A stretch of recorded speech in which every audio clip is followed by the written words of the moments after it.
Et dans l'actualité des idées aujourd'hui, les quartiers populaires, une histoire de clichés.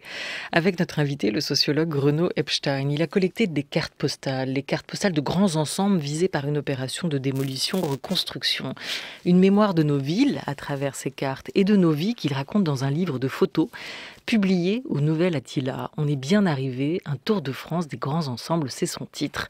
Professeur de sociologie politique à Sciences Po Saint-Germain-en-Laye, spécialiste des politiques de la ville, de l'aménagement urbain, il a, pour ce faire, et il avait déjà commencé dans le cadre de ses travaux, sillonné la France, de Clichy-sous-Bois à Vaux-en-Velin, de Mulhouse à Nantes. Bonjour Renaud Epstein. Bonjour. Merci d'être avec nous aujourd'hui.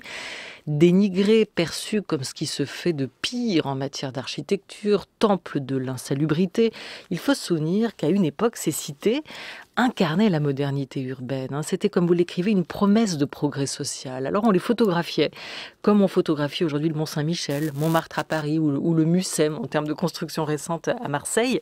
Il existe des centaines de cartes postales de ces grands ensembles que vous avez rassemblés, que vous avez réunis. Ces cartes postales, elles étaient des sortes d'images d'Épinal qui permettaient de promouvoir, de mettre en avant ces villes nouvelles à l'époque.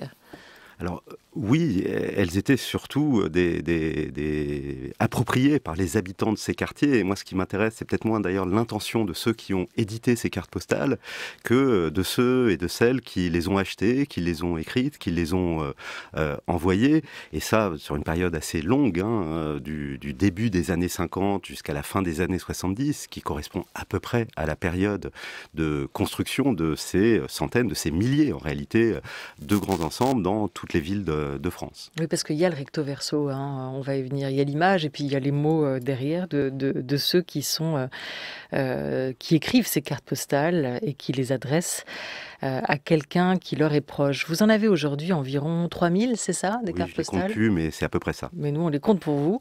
Mises bout à bout, quelle France elle raconte ?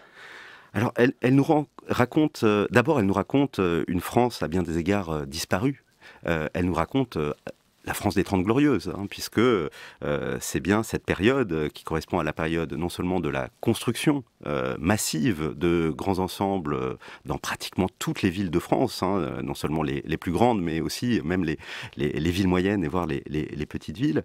Elle nous raconte cette France, sinon heureuse, du moins optimiste, une France dans laquelle, une France qui était engagée dans un grand mouvement de modernisation, d'accès à la consommation de masse, de promotion sociale. Et puis, elle nous raconte aussi une France dans laquelle l'État, ou les technocrates de l'État, mais aussi les urbanistes, les architectes, les maires, avaient une grande ambition, ou des grandes ambitions. La première de ces ambitions, c'était de loger de façon décente les Français. On sortait au lendemain de la Seconde Guerre mondiale, en fait, d'un siècle de sous-investissement dans le logement, un siècle de mal-logement absolument endémique, et avec ces grands ensembles, cette production massive d'habitat collectif, il s'agissait d'abord de résoudre cette crise du logement, et il faut bien le dire, l'État y est parvenu. On arrive à la fin des années 70, la crise du logement est résolue. Depuis, la situation s'est malheureusement empirée. Un petit peu compliqué, oui. Alors, c'est pas juste ce livre, le travail d'un collectionneur, d'un type qui serait dingue de photos de grands ensembles, de cartes postales écrites à une époque donnée. C'est un livre de sociologue aussi, parce que ces cartes postales sont très humaines en réalité. Et on l'évoquait à travers cette idée du recto verso. C'est pas juste une histoire de géométrie et de blocs en béton. Quel matériau sociologique vous avez trouvé là ? Alors, d'abord, comment vous avez fait avec ? Alors d'abord, comme vous l'avez dit, moi je suis devenu collectionneur sans me rendre compte. Moi, effectivement, je suis sociologue. J'ai, depuis mes tout premiers travaux, quand j'étais encore étudiant, mon mémoire de fin d'études, de ce qu'on appelait à l'époque un DEA, ce qu'on appellerait aujourd'hui un M2, ça correspond à mon premier travail sur un de ces quartiers, en l'occurrence la ZUP des Trois Ponts à Roubaix. Et c'est là, par hasard, dans un café à la périphérie du quartier, que je tombe sur une carte du quartier. Je suis surpris, je suis étonné, on s'attend pas à trouver une carte de ces immeubles qui sont aujourd'hui si stigmatisés.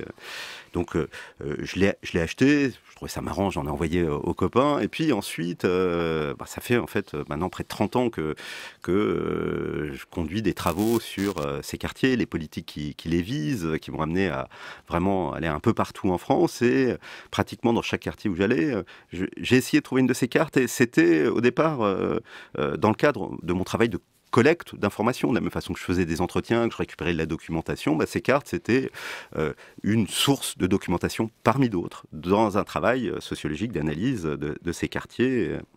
Et à force de l'accumulation, ça a changé de nature. Effectivement, c'est là que c'est devenu une collection, que cette collection, par la suite, j'ai choisi de la projeter sur Twitter, en faisant une série que j'avais appelée Un jour, une ZUP, une carte postale. Et ce n'est finalement qu'à travers les réactions que cette série Twitter a suscité, tous les commentaires que j'ai reçus, je me suis dit que c'était en réalité pas simplement un matériau anecdotique, avec une certaine valeur esthétique, par ailleurs, mais que c'était une source à partir de laquelle il était possible de raconter autrement l'histoire de ces quartiers. C'était quoi les commentaires? Beaucoup je sais pas, d'élan nostalgique ou au contraire de soulagement que ces endroits aient disparu? Des gens qui vous racontaient j'ai grandi là, ici Alors c'est très contrasté, il y a des commentaires multiples. Alors comme c'est Twitter, jusqu'à Twitter, inévitablement, il y a un beau paquet de commentaires racistes et dysorthographiques, mais il y a aussi toute une série de commentaires, heureusement plus nombreux, d'habitants de ces quartiers, d'anciens habitants de ces quartiers. Alors pour les habitants de ces quartiers, c'est souvent sur le mode de l'étonnement. Mais quel étonnement que nous avons tous quand nous voyons une photo prise il y a 50 ans du quartier où nous habitons. Et un étonnement devant l'ampleur de la transformation. Et puis pas mal aussi de réactions d'anciens habitants. Là, avec cet effet nostalgique, les souvenirs qui remontent, les petits récits de vie, souvent des commentaires extrêmement touchants. Il y a aussi assez régulièrement les commentaires du maire de la ville concernée, de responsables HLM. Alors là, le commentaire, c'est « Ah là là, ça a beaucoup changé, nous avons conduit une opération de rénovation urbaine. » Des commentaires très divers. Et puis, ce que je trouve le plus intéressant, c'est au-delà des commentaires, c'est les réponses aux commentaires. Pour certaines cartes, je vois sur Twitter se déploie une forme de conversation entre des personnes. Pour certaines, je connais, pour d'autres, je ne connais pas du tout. Et je trouve qu'il y a quelque chose d'assez touchant de voir comment ces cartes postales, qui étaient des instruments de communication, qui ont circulé pour certaines il y a un demi-siècle, dans la remise en circulation aujourd'hui, ça réenclenche de nouvelles chaînes épistolaires, de nouvelles chaînes de discussion qui, ma foi, sont assez réjouissantes. Alors, il y a quand même des lieux, des endroits, des immeubles, en fonction de là où on a grandi, qui n'ont pas changé ou très peu changé en 50 ans. Et c'est vrai que ce qui est intéressant, fascinant d'un point de vue sociologique, mais aussi urbanistique, architectural et politique, c'est la vitesse à laquelle certaines de ces cités, de ces grands ensembles ont changé, se sont transformés, se sont dégradés aussi pour beaucoup. Vous dites qu'en grattant un peu, ces photos racontent la vie entre deux, entre l'utopie des débuts et les démolitions actées depuis, qu'il ne faut pas d'ailleurs se limiter aux deux bornes de cette histoire. Et pourtant, vous avez des images, nous on a des sons, on va y retourner du début jusqu'à la fin ou de la fin jusqu'au début avec la destruction de la cité des 4000 à la Courneuve. On est en 2004. La cité des 4000 était sortie de terre en 1961, à toute vitesse, au rythme fou de 140 appartements livrés chaque mois. C'est qu'il y avait urgence à vider les bidonvilles de la région parisienne. Mais dès le milieu des années 70, les immeubles se délabrent, les opérations de réhabilitation tardent et creusent des gouffres financiers. En 1980, lorsque les loyers augmentent, les habitants refusent de les payer. Il y a des milliers de personnes ici, des milliers de mères de famille qui ont des enfants. Moi-même, je leur dis, gardez l'argent et faites manger vos enfants. Les HLM se paieront après. Depuis 1994, la destruction des grands ensembles est l'axe principal de la politique de rénovation urbaine. La technique est parfaitement au point. 500 kilos d'explosifs, scientifiquement disposés, et les deux barres de 15 étages et de 156 mètres de long s'effondrent en 22 secondes.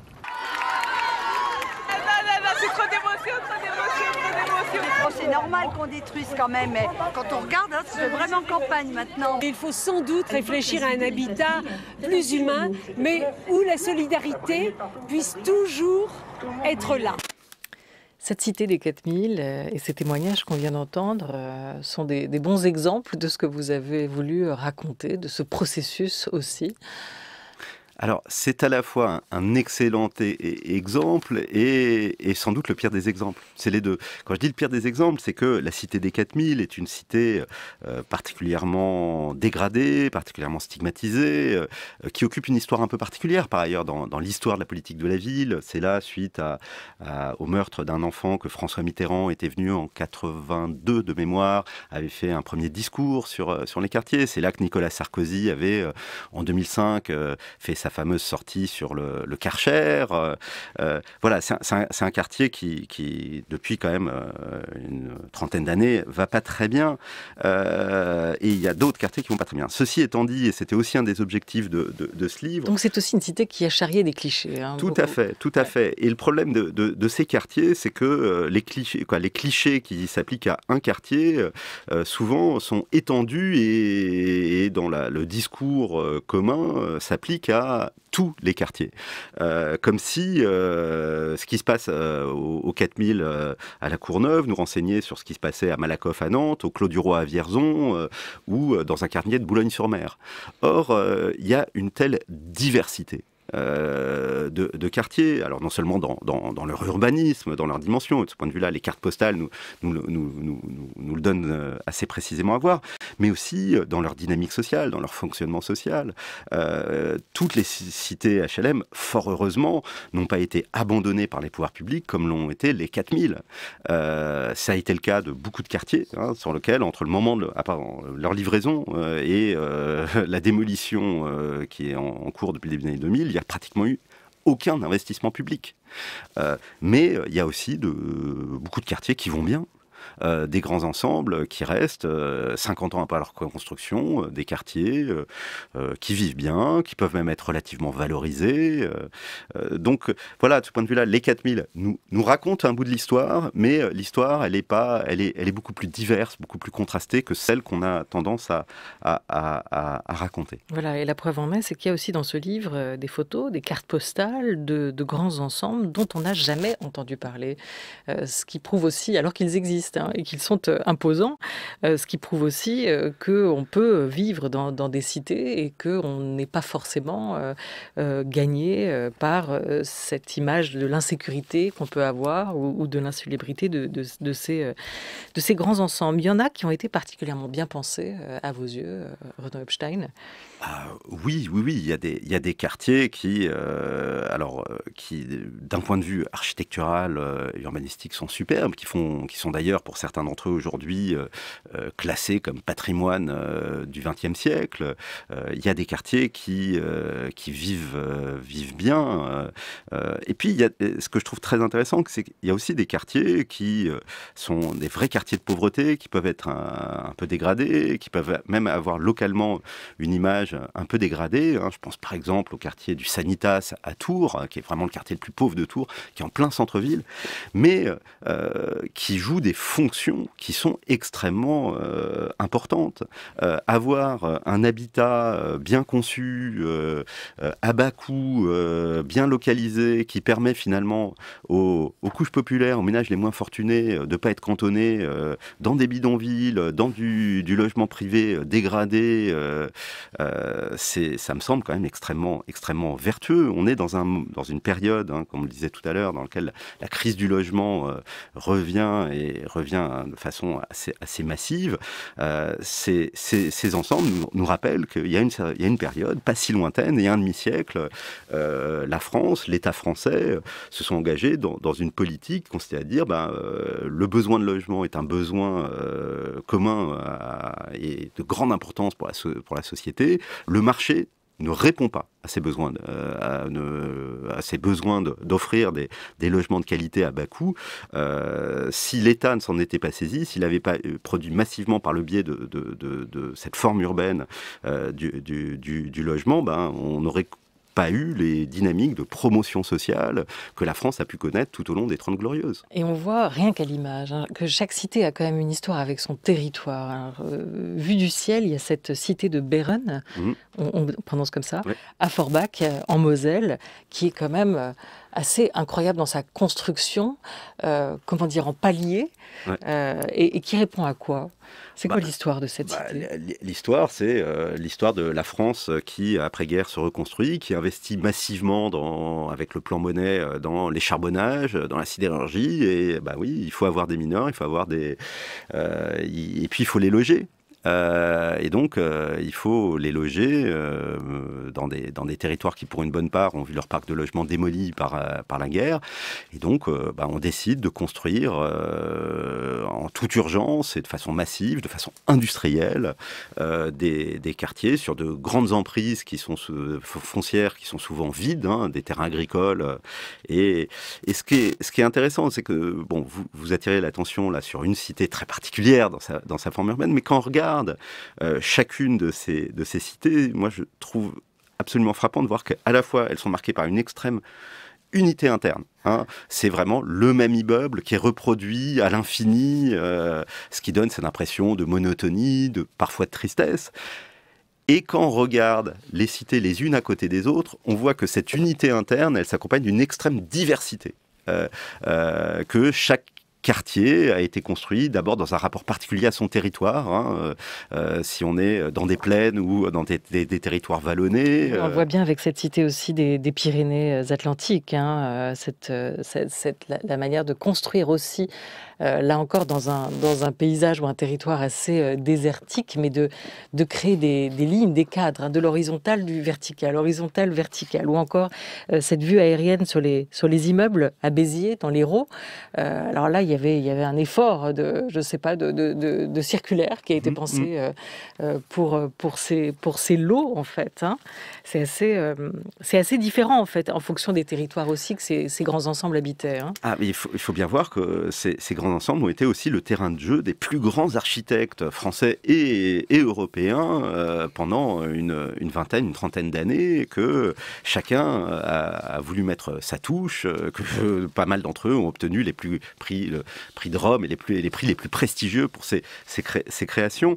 Et dans la juxtaposition comme ça de ces cartes, on voit justement à quel point il y a des quartiers, et que la catégorie du quartier au singulier, celle dont on parle quand on nous parle aujourd'hui dans les médias, de la banlieue, des cités ghettos, peu importe comment on les appelle,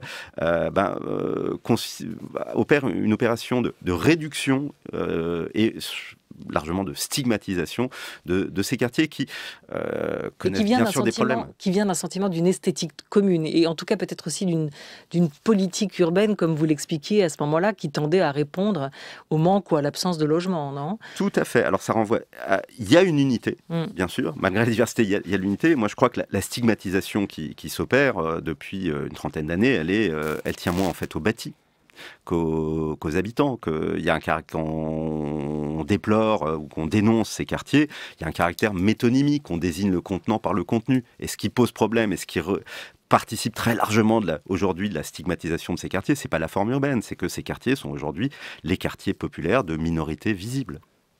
Chronique d'une banlieue ordinaire, extrait du film documentaire de Dominique Cabrera. On retourne à la construction du Val-Fouré à Mantes-la-Jolie en 1963.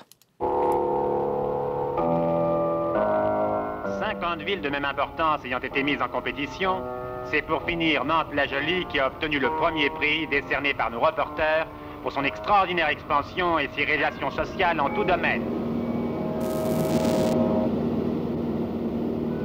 Voici une réalisation spectaculaire qui prélude à l'extension de la ville, conçue dans un esprit futuriste et grandiose, le Val-Fouré.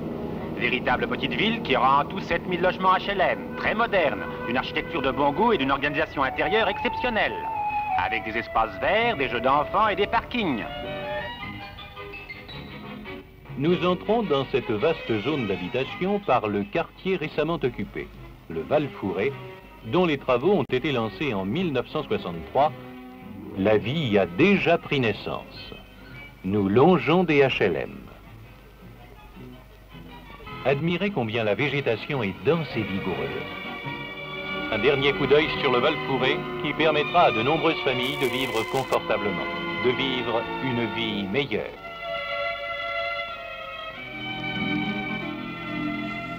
Il n'y a pas de carte postale du Val-Fouré dans votre livre, Renaud Epstein. On est bien arrivé.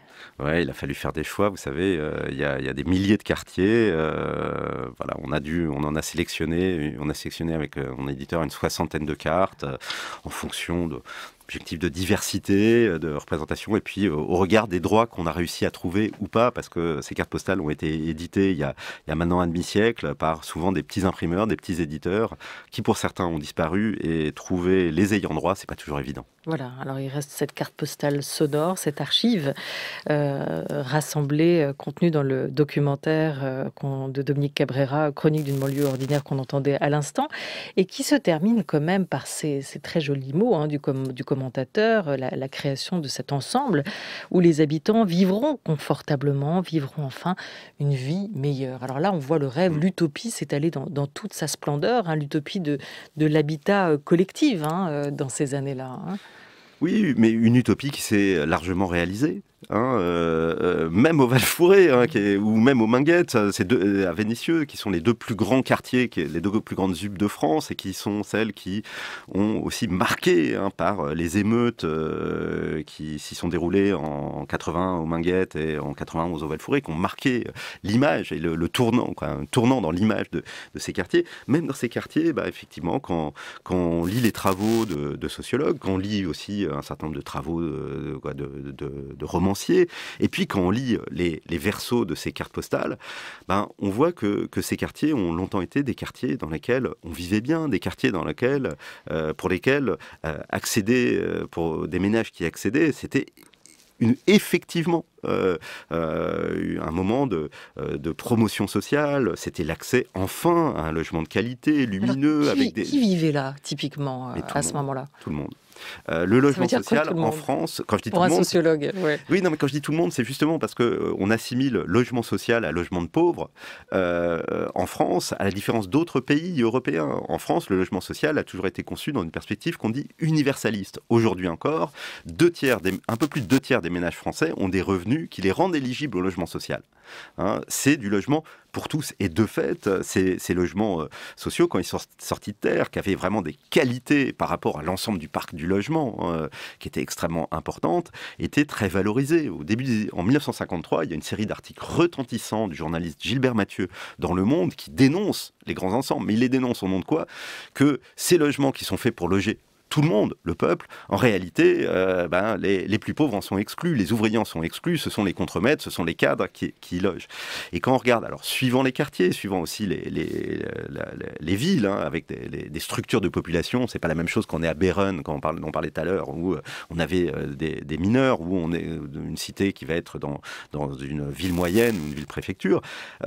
Suivant les quartiers, la population n'était pas exactement la même, mais quand même, au moment de leur livraison, jusqu'aux années 70, et pour certains quartiers jusqu'aux années 80, c'était des quartiers qui se caractérisaient vraiment du point de vue social par une très grande mixité. Et aujourd'hui encore, on passe son temps à déplorer l'absence de mixité sociale dans ces quartiers. C'est d'ailleurs la raison pour laquelle il y a un programme de démolition qui est en cours depuis 20 ans. Mais d'un point de vue sociologique, alors même si le concept de mixité sociale est toujours un concept un peu compliqué, ces quartiers sont bien plus mixtes que ne le sont d'autres quartiers de nos villes. Les vrais quartiers de l'homogénéité sociale et ethno-raciale, ces quartiers où l'on ne croise personne qui soit différent de soi, ce sont ce que les Pinson Charlot appelaient les ghettos du Gotha. Les quartiers riches sont bien plus spécialisés que ne le sont les quartiers pauvres. Et moi je me souviens du regretté maire de Clichy-sous-Bois, Claude Dillin, que j'avais entendu dire qu'il avait dans sa ville plus de nationalités qu'il n'y avait de pays représentés à l'ONU, parce que chez lui, il y avait aussi des Kurdes, des Palestiniens. Et derrière ça, je trouve que c'était une manière aussi intéressante de rappeler que derrière cette image de ghetto, d'enfermement, qui s'est imposée dans le débat public, l'idée que ce seraient des quartiers aussi dans lesquels on n'aurait pas le choix, on serait assigné à résidence, on ne pourrait pas en sortir.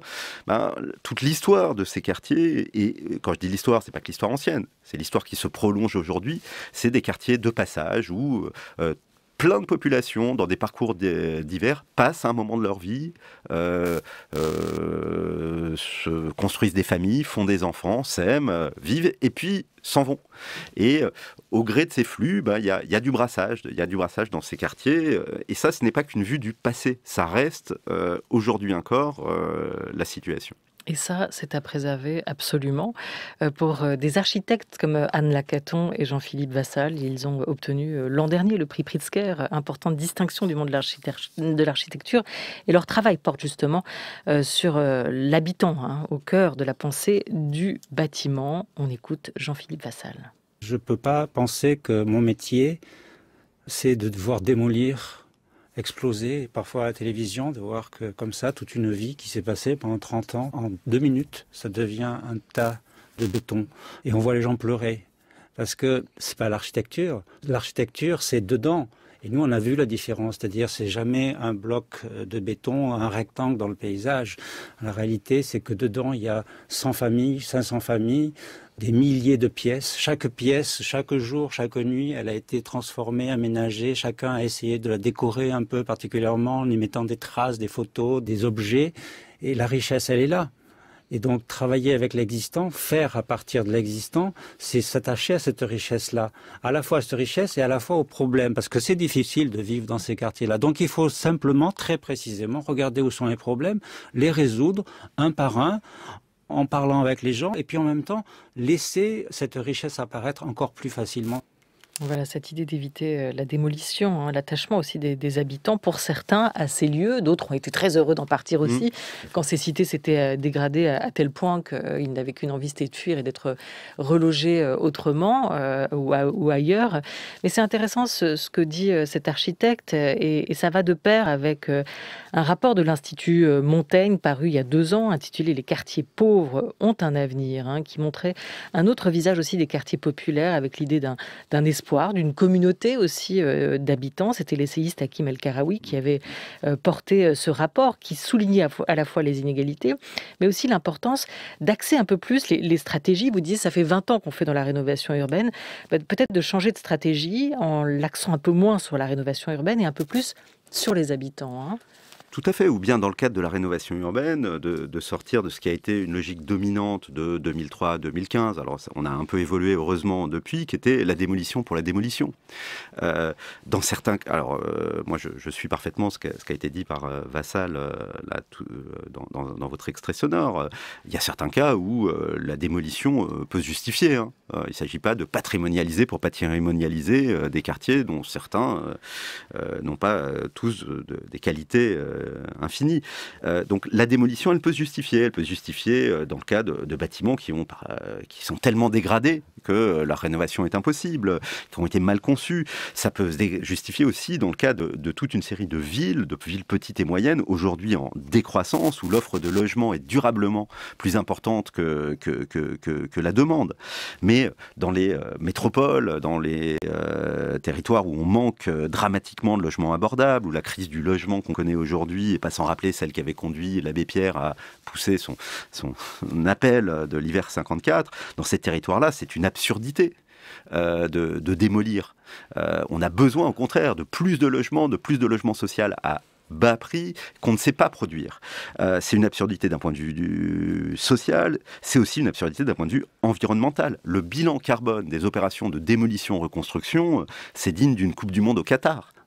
Et puis la violence de la démolition pour les habitants de ces quartiers, ou pour les anciens habitants de ces quartiers, on peine à en prendre la mesure. Moi je suis frappé aussi de voir, chaque fois que j'ai pu assister à une opération de démolition, de voir des personnes qui ont habité dans ces tours, dans ces bars, certaines qui ont fait 100 km pour revenir dans le quartier là, pour voir le jour de la démolition, parce que ce qui s'écroule, c'est pas qu'un bâtiment, c'est pas que du béton. Mais c'est un bout de leur vie. Vous pensez justement qu'à l'avenir, il va y avoir une réhabilitation symbolique possible de ces grands ensembles pour des raisons économiques, pour des raisons écologiques aussi, comme vous l'expliquez ? Pour certains d'entre eux, oui, je l'espère. Et puis aussi parce que les goûts sociaux changent, qu'il y a des modes architecturales, que des quartiers qui ont pu être considérés 20 ans après leur construction comme obsolètes, moches, peuvent être redécouverts et revalorisés aujourd'hui. Il y a un courant à l'échelle mondiale de redécouverte de ce qu'on appelle le brutalisme, comme style architectural, et de patrimonialisation d'un certain nombre de bâtiments emblématiques. Certains quartiers de grands ensembles sont pris dans cette dynamique. C'est pas le cas de tous, loin de là. Mais oui, on peut espérer que le stigmate qui a pesé sur ces quartiers et qui a pu conduire à ce que pendant 20 ans, du début des années 2000 à aujourd'hui, on croit que finalement il n'y avait pas d'autre solution que la démolition, que ça disparaisse et qu'on pense un autre avenir pour ces quartiers. Ce qui est pas simplement une vue de l'esprit, c'est déjà le cas dans un certain nombre d'opérations. Il y a des architectes, il y a des maires, il y a des bailleurs sociaux qui conduisent aujourd'hui des projets qui, à la fois, pérennisent les acquis, essayent de retrouver l'esprit de ces quartiers, tout en résolvant par des opérations d'aménagement des problèmes bien concrets qui peuvent s'y manifester. Il y a une campagne présidentielle qui a commencé, ça ne vous aura peut-être pas échappé, Renaud Epstein, vous qui êtes sociologue, spécialiste des politiques de la ville, de l'aménagement urbain, est-ce que ces mots-là, vous les avez entendus dans le débat? Comment est-ce qu'on parle, puisqu'on est sur des images et des mots ensemble depuis une petite demi-heure, comment on parle aujourd'hui de ces grands ensembles, de ces quartiers populaires?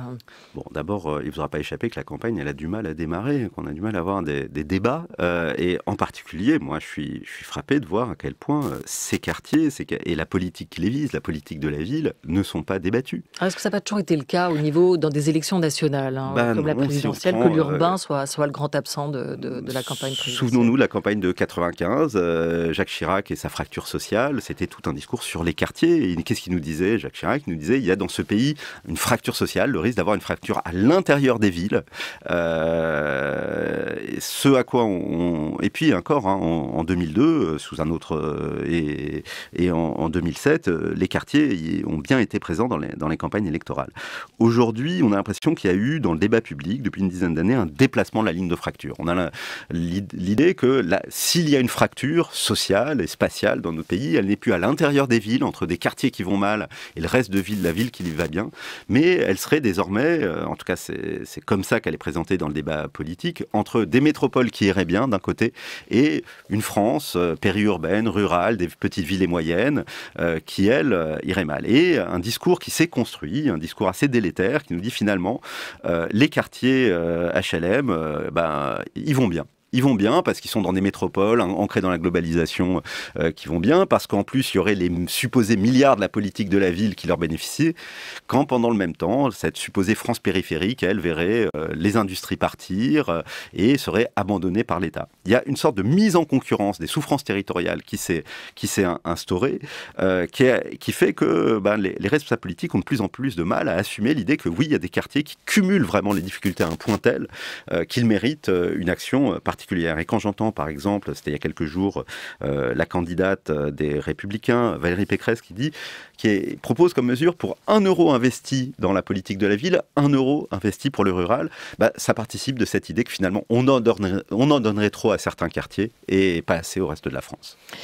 Merci beaucoup à vous, Renaud Epstein, d'être passé autour de cette grande table des idées et d'avoir remis au cœur de nos discussions cette question du logement, cette question de l'urbain. On est bien arrivé, un tour de France des grands ensembles vient de paraître aux Nouvelles Attila, avec photos et textes à l'appui. Merci beaucoup à vous. Merci pour l'invitation. Merci à toute l'équipe de la grande table, à Lucas Bretonnier avec Oriane Delacroix et Laura Dutèche-Pérez pour cette grande table des idées, à Oriane Delacroix, Henri Leblanc, avec l'aide précieuse de Marie Fraboulet pour la grande table culture aujourd'hui. À la réalisation, Thomas Beau et Vivian Lecuivre, à la technique, Jordan Fuentes.